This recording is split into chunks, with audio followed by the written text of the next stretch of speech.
Good for nothing parasite. Suddenly, I was called by my husband to visit his parents' house. I figured he probably got too drunk to come home. I started the car and headed to his parents' place. But what was waiting for me there was my mother-in-law with a nasty smirk on her face. Out of nowhere, she splashed beer on me and hurled insults. My mind went blank, but in the next moment, anger surged within me. I wiped the beer off my face with my hand and said just one thing: I'm leaving. With that, I walked out of their house. Just before I left, I caught a glimpse of some confused relatives in my peripheral vision. My name is Samantha Ayers. I'm 30 years old. After graduating from college, I've been working at a wholesale company a little distance away from my hometown. Work is going fairly well, and my life doesn't have any major inconveniences. But there's one thing that's been bothering me: my shyness. Ever since I was a student, this has made it difficult for me to make friends. Even when someone talks to me, I often respond in a curt manner, and I've never been able to join in on conversations. No matter what, I get nervous when talking to people. Yet, despite that, I'm incredibly grateful to a few of my friends who have stuck with me. When I first realized I was shy, I didn't worry about it too much. But one day, while walking down the school hallway, I overheard some people talking about me. She's so cold when she talks, has a bad attitude, and is so full of herself. They might have said more, but nothing else registered in my mind. Knowing that this was how people saw me, I suddenly felt my legs go weak. But I knew it would be bad if they noticed I was there. I somehow forced myself to move and escaped from the spot. From that day on, I began to worry about my poor communication skills.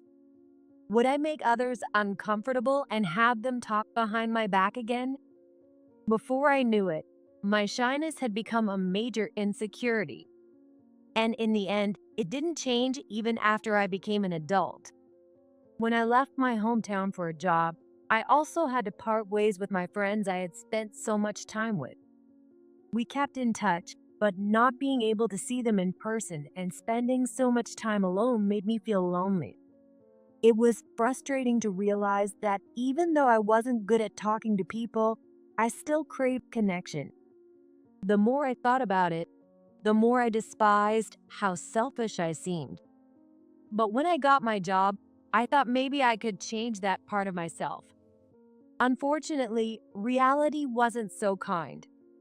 Old habits die hard, and I still struggled to communicate well at work. Luckily, most of my coworkers were kind and often started conversations with me, despite my awkwardness. Because of that, it wouldn't be an exaggeration to say that's why I've been able to do well at my job. But I knew I couldn't rely on my environment forever. Determined to change, I made it a point to be more proactive. Thanks to that, by the time 2 years had passed since I started my job, I wasn't as shy as I used to be. Even though I still got nervous, I could join in conversations and communicate better. But even then, I wasn't satisfied. Looking back now, it's obvious I had grown since my school days. Yet, the burden of my insecurity was still too heavy to let me feel content. But then, one day, I met Eric, who would later become my husband, and my life and perspective changed dramatically. Eric worked at one of the stores we did business with, helping out his parents who owned it. It just so happened that I had to deal with him when the usual person stepped out, and that's how we started interacting. Eric was soft-spoken and seemed to genuinely enjoy chatting with me, even though we had just met. Whenever I initiated a conversation, he would respond with a warm smile. It wasn't the first time I had met someone like that, but there was something different about Eric. I wanted to talk to him more. I wanted to get to know him better. Even though we had only exchanged a few words, I couldn't shake that feeling. As it turned out, Eric felt the same way. At first, we would chat briefly whenever he came to the office, but eventually we exchanged contact information and started meeting up outside of work. As we spent more time together, our relationship deepened, evolving from friendship into romance. And 2 years after we started dating, Eric proposed and we became husband and wife. His parents seemed kind, which put me at ease. I'll make sure you're always happy. Eric had said when he proposed, and those words still echo in my mind. I was sure our happy life was just beginning. Thinking about our future together made my heart race with excitement. However, it wasn't long before I discovered the true nature of Eric and his parents, and once again, I was faced with the harshness of reality. After marrying Eric, my life became richer. When I came home tired from work, my beloved Eric would be there to greet me. That alone made me happy. And on top of that, he would always have kind words to say to me. Maybe this is just normal for married couples. But for me, it was one of the things that made me feel truly blessed. Eric helped out at his parents' store while also working a full-time job. Even though he was probably busier than me, he never showed any signs of exhaustion. How's the store been lately? Good, it seems to be going well.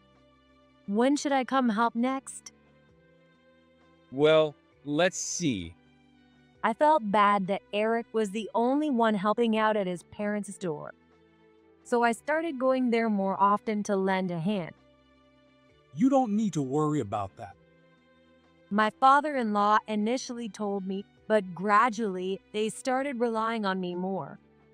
I started helping with arranging products, managing inventory, and even doing stock takes when the timing was right.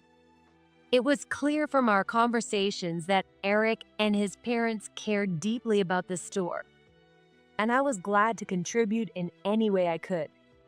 However, a year after our marriage, everything took a drastic turn. The store's business began to falter. Just a year ago, everything was going well, but a large supermarket had opened nearby and customers began to drift away. We tried advertising more and increasing the variety of products, but nothing seemed to work. What are we going to do? At this rate, Yeah, it's not looking good at all. Every time I went to help, my in-laws would discuss the situation with such desperation that it hurt my heart. If things continue like this, it's not going to end well. I could tell Eric was starting to change too. And who could blame him? His parents' store, which he had been helping with for so long, was now in danger. I didn't have the power to save this store on my own. But that made me all the more determined to do whatever I could to contribute to the store's success. Unfortunately, all that effort was in vain, and the store was forced to close. I couldn't help but feel deep regret, wondering if there wasn't something more I could have done. I couldn't even find the right words to comfort my devastated in-laws and Eric. And it was this store's closure that became the catalyst for the collapse of our marriage. The in-laws, who had once been so kind, began to treat me coldly. it's your fault the store went under. What? After the store closed, I was helping to clean up when it happened. My in-laws had seemed in a bad mood from the moment we saw each other that day, so I was even more tense than usual as we worked together in the same space. Then, out of nowhere, my mother-in-law, Carol, let out a big sigh and said something shocking. I couldn't quite grasp what she was saying and couldn't find the words to respond. Well, my father-in-law, David, followed suit, throwing more hurtful words my way. Ever since you married into our family, Nothing but bad things have happened. Honestly, what are you going to do about it? You're a curse. A curse? No, that's not. Could my in-laws really believe that I brought some kind of bad luck into this family? The accusation was completely unfounded and absurd. They had been so kind before, and now their harsh words were breaking my heart. Why all of a sudden? Do you really think it's not true? The big supermarket opening nearby, the store's business declining, and eventually going under. All of it happened in the past year, right around the time you joined our family. That's just not fair. Not fair? That's the truth. If you hadn't married into this family, none of this would have happened. You are a curse. Their thinking was so irrational that it left me stunned. But wait, what does Eric think about all this? Just as I was about to turn around and ask him, Eric, who had been working behind me, spoke up. Dad and Mom are right. Why did I ever marry you? If I had married someone else, the store wouldn't have gone under. Even you, Eric? I was devastated. Not only had my in-laws turned against me, but now even Eric was pushing me away. It's the truth, isn't it? You're a curse. You ruined our store, and yet you still live here like everything's fine.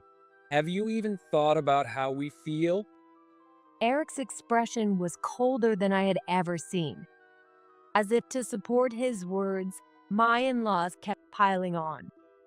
I wanted to run away right then, but I knew if I did, they'd just hurl more awful words at me. And yet, I couldn't find the strength to defend myself.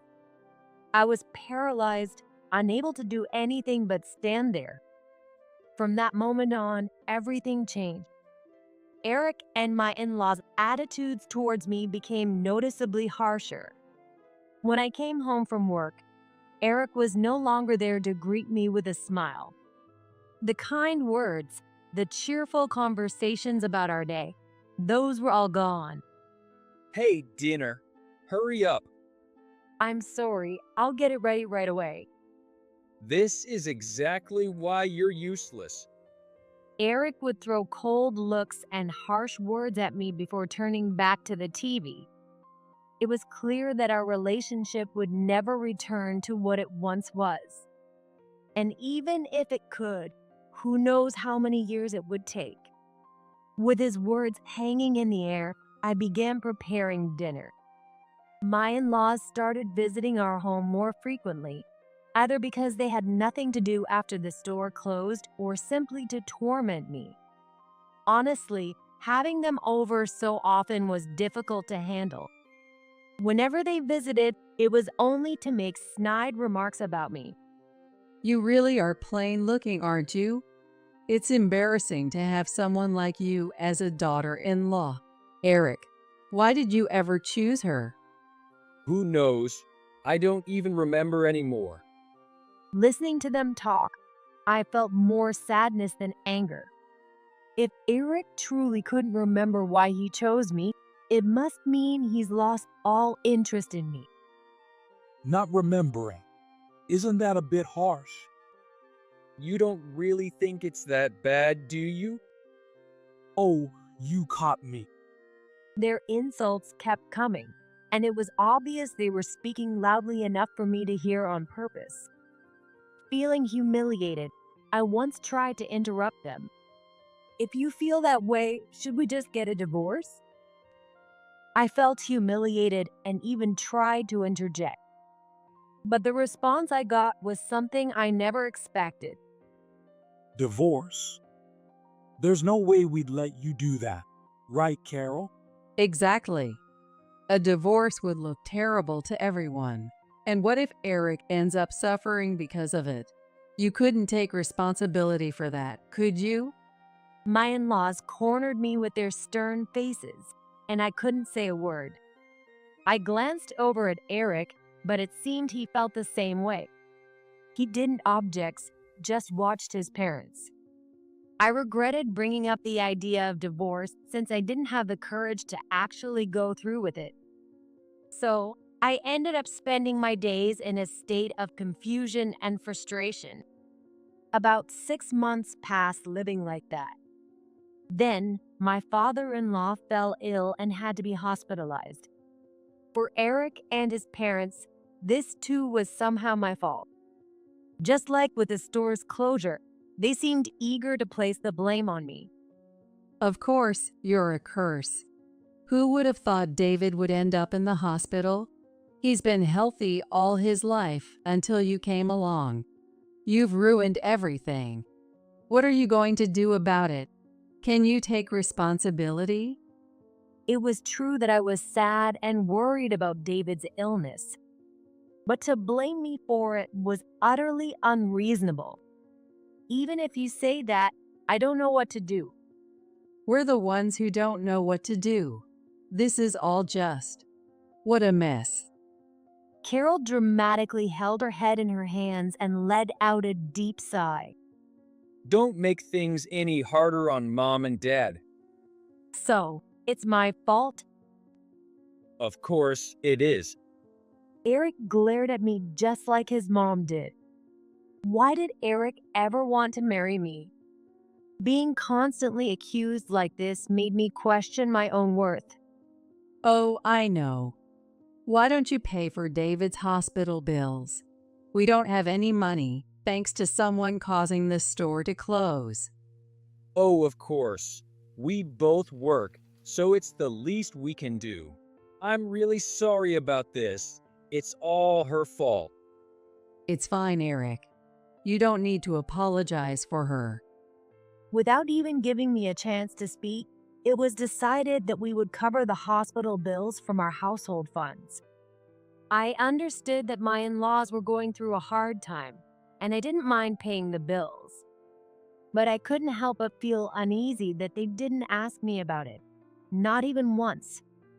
It wasn't that I wanted to interfere, but since it was a financial matter, I thought it was only fair to be included in the discussion. What's with that unhappy face? Do you have a problem with paying the hospital bills? We've already said it's your fault he's in there.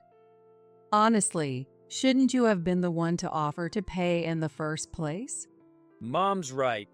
You're so thoughtless. It's not that I don't want to. Don't make excuses. Carol's shout cut me off, and I knew there was no point in trying to explain myself further. They'd only see it as excuses. Okay, I answered meekly and didn't say another word after that. Even after David was hospitalized, the attitude of my in-laws and Eric didn't improve. If anything, it seemed to get worse. Eric started talking to me more often about money. Because of you, Dad's in the hospital. Good thing I earn a lot, huh? Who do you think you have to thank for living comfortably? Honestly, his salary hadn't changed.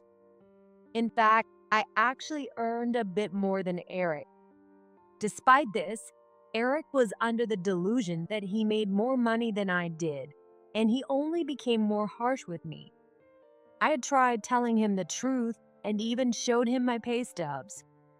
But Eric never believed me. Get out of here, you curse. Who do you think is responsible for all this? Even when I visited David in the hospital, that's what I'd hear. Meanwhile, Carol continued coming to our house, only to throw more snide remarks my way. I had reached my limit. I wanted to leave it all behind and run away somewhere.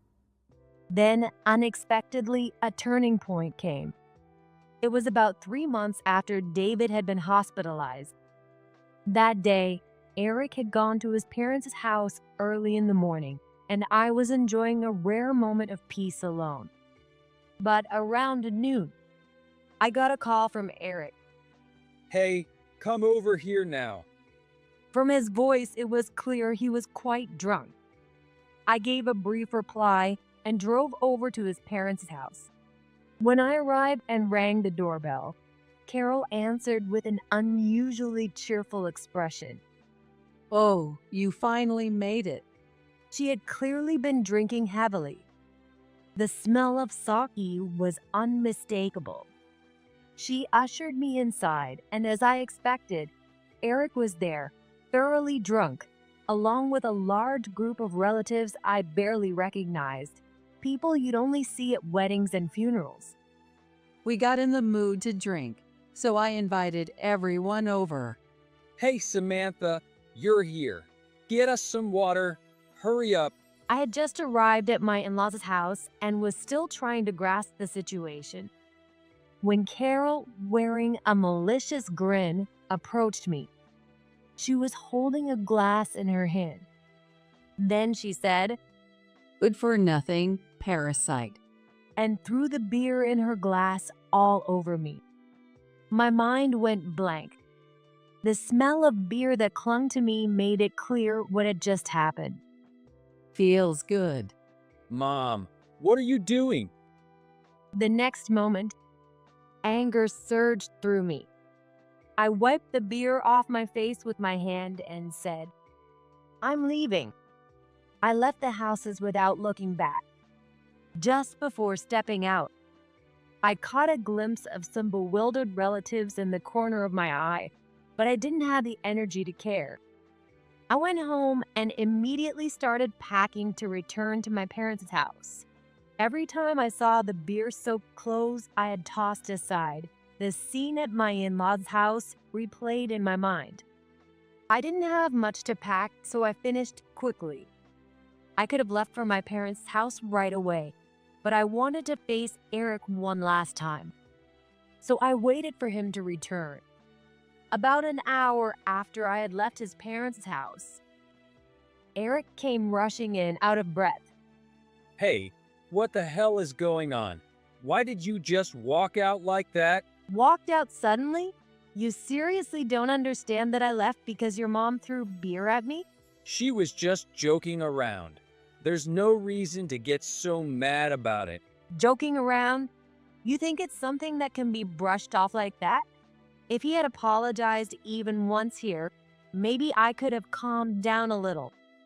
But instead, he just blamed me for suddenly leaving the house. I had no reason to hold back anymore.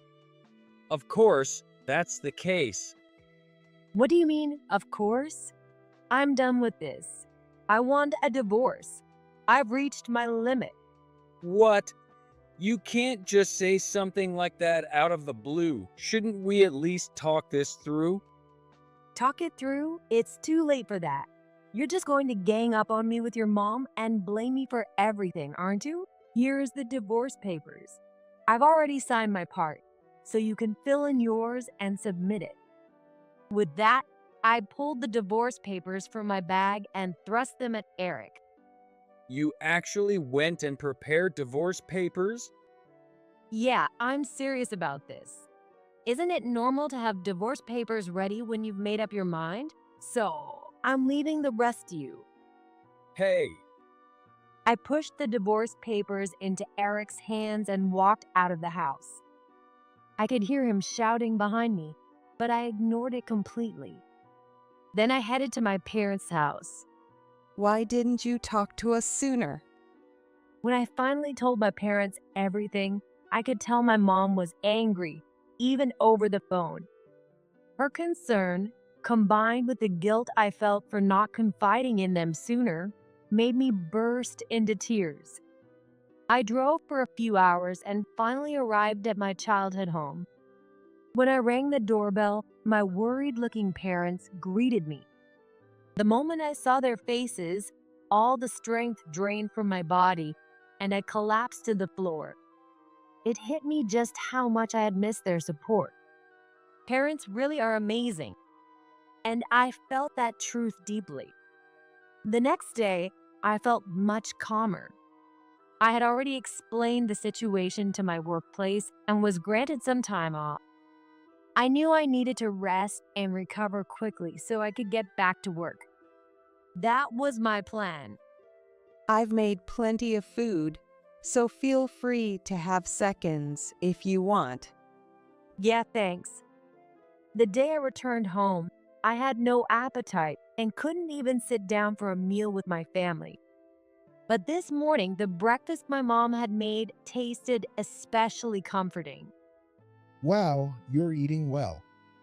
I wasn't able to eat much before. I see. Well, there are no enemies here. Just relax and do what you need to do. Yeah, thanks.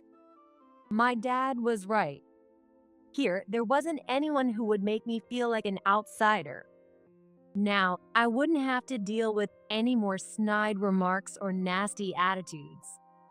It should be a given, but I was genuinely relieved, which only highlighted how difficult my life had been. Just as I was settling into this sense of relief, the doorbell rang. I'll get it. My dad said, heading toward the door. But as soon as I heard the door open, his voice boomed. What are you doing here? It was rare for my dad to shout like that. Could it be? Is Samantha here? Please let me see her. As I feared, it was Eric. Samantha isn't here. Go home. But her car is here. You can't fool me. Eric was trying to assert himself, even with my dad. Neither of them was backing down, and their voices only grew louder. This wasn't going to end unless I stepped in. I stood up and walked to the entrance. Eric, what are you doing here? Samantha, please, we need to talk. Can't we just sit down and discuss this? Hey, quiet down. Samantha is already stressed out. Just leave. Dad, thank you. It's okay. Eric, what do you want to talk about? I thanked my dad and stepped in front of Eric. I want you to reconsider our divorce. You can't just drop that on me out of nowhere. Out of nowhere? You're making it sound like this is all my fault. Have you forgotten that it was your actions that led to this? Our fault? Eric reached out as if to grab me, but seemed to realize he was about to cross a line and lowered his hand. You and your parents have been making baseless accusations against me. You should try seeing things from my perspective for once. By the way, where are the divorce papers? There's no way I'd file those. I threw them away. What? I told you to submit them. I had suspected he might do that. But now that it was confirmed, I couldn't contain my anger. And how do you think you're going to live after divorcing me? You can't just keep relying on your parents forever. You were living off my income after all. I couldn't believe what I was hearing. What are you talking about? I showed you my pay stubs multiple times. You're the one who refused to believe them, accusing me of forging them. Don't worry about me. I'll be fine. All I want is a divorce. You say that, but it's not that simple. I'm your husband, after all. Don't act like a husband now. Besides, wasn't I just a curse and a parasite? If that's how you see me, then wouldn't it be better for both of us if we got divorced? I'll send you another set of divorce papers. But for now, just leave. If you come back again, I'll call the police. The police? He looked shocked, as if he hadn't expected me to go that far. Eric left the house in a daze. I thought this might finally stop him from coming to my parents' home. But knowing Eric, there was always a chance he'd do something unpredictable or conspire with his mom. I let out a heavy sigh, realizing that I might still have to deal with some unsettling days ahead. 2 weeks later, Eric and I were still not divorced. I had sent him the divorce papers, but he just kept tearing them up. I was starting to think I need to get a lawyer involved when Eric reached out, asking me to wait a little longer. I could have ignored him and gone ahead with the legal process. But my anger had cooled down by then, and I decided to grant him this one last request. All right, I replied and waited for him to contact me again. However, A month and a half later, I received an unexpected call from Eric. Did you really move out? The truth was, I had moved into a new house. It was a luxurious mansion worth over $1 million. Like Eric had mentioned, I didn't want to impose on my parents indefinitely. So I had started looking at properties and found a place that perfectly suited my tastes and lifestyle. Of course, I hadn't told Eric about it. I felt a chill down my spine, wondering how he found out. What? How do you know that? Well, Spit it out. After I raised my voice, Eric finally confessed. I hired a private investigator. What? A private investigator? My voice echoed through the mostly empty mansion. Well, I thought if we were getting divorced, maybe I could claim alimony if you were cheating on me. So I figured I'd have someone look into it. Cheating? What on earth are you thinking? I've never done anything like that. If anyone should get alimony, it's me. You have no right to alimony. And how did you manage to move into that huge house? You shouldn't have that kind of money. That's none of your business. I can do whatever I want with my life. As I said that, the noise on the other end of the line suddenly grew louder. I barely had time to brace myself when the next voice I heard wasn't Eric's. Why hasn't the money for David's hospital bills been transferred? What if he can't stay in the hospital because of this? Well, since we're getting divorced, I didn't think it was relevant anymore. Not relevant? We've told you countless times that it's your fault he's in the hospital. Could you stop with the baseless accusations? It's really annoying. I wasn't the same timid person I used to be. I wanted them to understand that, so I didn't hold back my words. Carol seemed a bit surprised by my new attitude, but she quickly tried to steer the conversation back in her favor. How dare you speak to me like that? Listen, I know where you live. If I have to, I'll come over and talk to you face to face.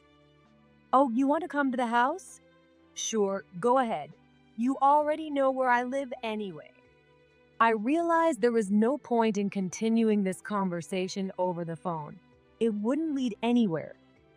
So, I made a bold decision and invited Eric and Carol to my new home. You probably want to talk face to face, right? When would you like to come over? Carol seemed caught off guard by the invitation. But seeing an opportunity, she quickly began discussing her and Eric's schedule with an eager tone. A week later, Eric and Carol arrived at my house. The look of astonishment on their faces as they took in the unfamiliar furniture and amenities was almost comical. Please have a seat right there, I said, directing them to the new sofa I had bought, and began our conversation. So, what is it? What did you want to discuss by coming all the way to my house? Oh, well, it's about David's hospital bills. What are you going to do about them? It's infuriating that you're living in a house like this. And how could you afford a place like this? Are you secretly seeing someone else besides Eric? It's a bit much to handle all at once. But first of all, didn't the private investigator confirm that I wasn't cheating? Carol seemed extremely agitated. The old me would have been intimidated, but I had nothing left to fear. Regarding the house, the truth is I've been trading Forex. What? Forex trading? You never told me. I had been trading Forex since before I married Eric. I hadn't made much profit at first and didn't think it was worth mentioning to anyone. But over time, I got the hang of it and started earning significant profits. By the time I was making real money, my relationship with Eric had deteriorated so much that I didn't feel like sharing it with him. Besides, I was afraid that if I told him, he might try to take all my money. Are you saying you bought this house with that money? That's right. And by the way, I was also paying your dad's hospital bills using the profits I made from Forex trading. I thought it was better for our household finances that way. But since we're getting divorced, I don't need to pay anymore, right? So I've stopped making those payments. You did all that behind my back? I was transferring the money from your account to your mom's account. And if you make more money than I do, like you always say, then you shouldn't be so worried, should you? Even though I had kept my Forex trading a secret, it was strange for Eric to be so panicked given his past statements. Who was it that kept saying we were only able to live comfortably because of him? From what I've heard, it doesn't sound like you were counting on my income at all. I never said that. Really? You're going to deny it now? That's pretty pathetic. Pathetic? It seemed like the two of them were struggling to process everything. But I wasn't going to wait for them to catch up. I pressed on, delivering another blow. And by the way, what was all that talk about me being a curse? How does it feel to know that the so-called curse was the one paying your hospital bills? Isn't that embarrassing? And from the looks of it, you're still trying to get me to pay for things. Honestly, that's just pathetic and immature. Actually, the fact that you've been making baseless accusations all this time is pretty childish. But I didn't know anything about your finances. Still, asking me, the curse and parasite, about David's hospital bills is just wrong. Shouldn't you have been talking to Eric about that? Eric said he didn't know. She said that and then looked at Eric. Her gaze seemed to say that she was not to blame. Wait, me? Do you even know that your dad is in the hospital? Why aren't you keeping track of these things? You've dumped everything on me, and when something goes wrong, you blame it all on me. This is unbelievable. Why did I ever marry someone like you? I finally had the chance to throw back all the complaints I kept bottled up for so long, and both Eric and his mom turned away from me. Is there anything else you want to talk about? If not, then we're done here. Wait, please. As I tried to end the conversation, Eric suddenly jumped in. Now more than ever, I don't want a divorce. Please reconsider. I'm asking too. Please think it over. At this point, it was clear that they didn't want to stay married to me because they loved me, but because they were after my money. It was almost laughable, but I wasn't in the mood to be amused. Enough. I've already told you I want a divorce. All you care about is my money, not me. It's disgusting. Here, these are the divorce papers, so sign them. I've got plenty of copies, so don't bother tearing them up like before. I won't ask for alimony, but if you keep pushing me, I might change my mind. Oh, and if you come to my house again, I'm calling the police. Got it? Fueled by anger, I thrust the divorce papers at Eric.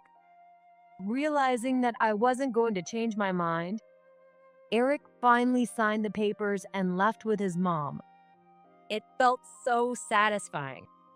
At that moment, I picked up the signed divorce papers and let the reality sink in that it was all over. I felt the tension leave my body. After submitting the papers, the divorce was finalized. In the days following the divorce, I received countless emails from Eric complaining about how he had fought with his mom and couldn't afford his dad's hospital bills. He also told me that their financial situation had become increasingly dire, but that was none of my concern. Similar messages came from my in-laws, and it was infuriating. David even tried to gain my sympathy by describing his condition, saying he was in pain, suffering, and asking for help. But there was nothing I could do. And since I hadn't visited him, I couldn't even be sure if what he was saying was true. The only thing I could do was guess that he might actually be in better health than he claimed, based on his voice. I did answer a call from Eric once, but all he talked about was money. Hey, you're still making money, right? Couldn't you give me a little? All you ever talk about is money. I'm not going to help you. You'll just have to deal with it. I shut him down and hung up the phone. After that, I ignored all contact from Eric and his parents. Thanks to that, a month after the divorce was finalized, the messages completely stopped. It's been a year since our divorce was finalized. I'm living a comfortable life on my own, but I still haven't quite gotten used to the size of this mansion. Even though I have no intention of getting married again, living alone can be a bit lonely. So I decided to get 2 cats to keep me company. I'm currently living a happy life with my 2 cats. Both my job and Forex trading are going well, and I'm glad I got divorced. Every morning, I wake up and start a day that's no different from the one before. I think to myself, what should I do today? What should I eat? As I mentally organize my day, I start preparing food for the cats.